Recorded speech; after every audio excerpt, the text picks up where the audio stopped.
बांग्लादेशी घुसपैठिया और धर्मांतरण, ये दोनों मुद्दे आप लोगों ने विधानसभा में बहुत ही जोर शोर से उठाया था, या कहें कि पूरी ताकत झोंक दी थी, लेकिन वो मुद्दा चल नहीं पाया, जीत नहीं मिल पाई। क्या लगता है, वो मुद्दा ही गलत था या फिर कहीं नहीं, कोई ऐसा नहीं है, मुद्दा चल नहीं पाया। मुद्दा तो आज भी है वो जस के तस, मुद्दा कोई थोड़े वो समाप्त हुआ। अभी भी 2 दिन पहले एक प्रसंग आया था जिसमें वो बहस हुई उसमें से, और मैंने आज भी कहा सदन में, आज नहीं मतलब अभी जो बजट सत्र में, भाई जो जिस प्रकार से झारखंड में जो डेमोग्राफी में जो चेंज हुआ है, और कोई मैंने कहा कि अपने ओर से मैं नहीं कह रहा, 1951 से यानी आजाद भारत में जो पहला सेंसस हुआ 1951, और फिर 2011 जो आखिरी सेंसस हुआ, इसके बाद तो 21 में सेंसस नहीं हो पाया कोरोना के कारण।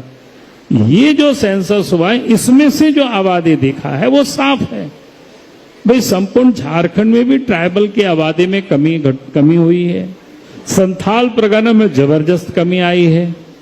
और उसमें से जब आबादी देखते हैं कि भाई किन की आबादी बढ़ी है, तो हिंदुओं की आबादी में भी कोई बढ़ोतरी नहीं हुई है, बढ़ोतरी अगर हुई है तो मुस्लिम माइनॉरिटी की आबादी बढ़ी है।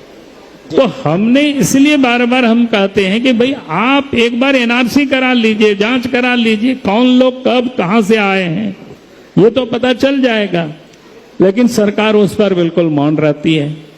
और हमने कहा कि इसका दुष्प्रभाव क्या होता है कि आदिवासियों को आबादी के प्रोपोर्शनेट रिजर्वेशन है, चाहे लोकसभा में या विधानसभा में या सरकारी सेवाओं में, अगर आबादी घटेगी तो इसका दुष्प्रभाव अगर किसी के ऊपर सीधा पड़ेगा तो ट्राइबल के ऊपर पड़ेगा।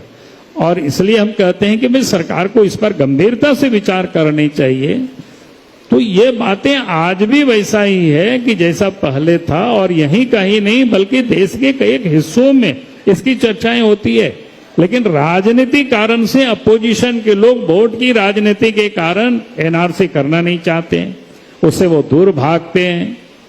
तो जिस दिन एनआरसी, भाई ये तो क्या दिक्कत है, उनका तो कहना है कि भावनाओं को आप भड़काते हैं, हिंदू मुस्लिम करते हैं। ये हम भावनाओं को कैसे भड़काएंगे? अगर इस देश में कौन बाहर से आए हैं तो इसका तो हमें पता करना चाहिए ना, कौन कहाँ बसे हुए हैं, कैसे आबादी बढ़ रही है, तो ये तो हमको तय करना पड़ेगा।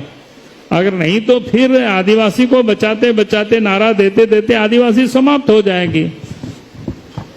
संथाल में जिस तरीके से घुसपैठिया का मुद्दा आप लोगों ने बहुत जोर शोर से उठाया, और निशिकांत दुबे जो सांसद गोड्डा से आते हैं वो भी सदन तक उठाते हैं घुसपैठिया का मुद्दा, तो कहाँ कमी रह गई कि आप लोगों को ये आपने मुद्दा लाया था वो कायम नहीं हो पाया, काम नहीं कर पाया? नहीं, कमी कहीं नहीं रह गई, मुद्दा आज भी है, आज भी जीवित है, आज भी चल रहा है। लेकिन हमने कहा कि भाई अगर कोई भी विषय होता है तुरंत लोग नहीं समझते हैं।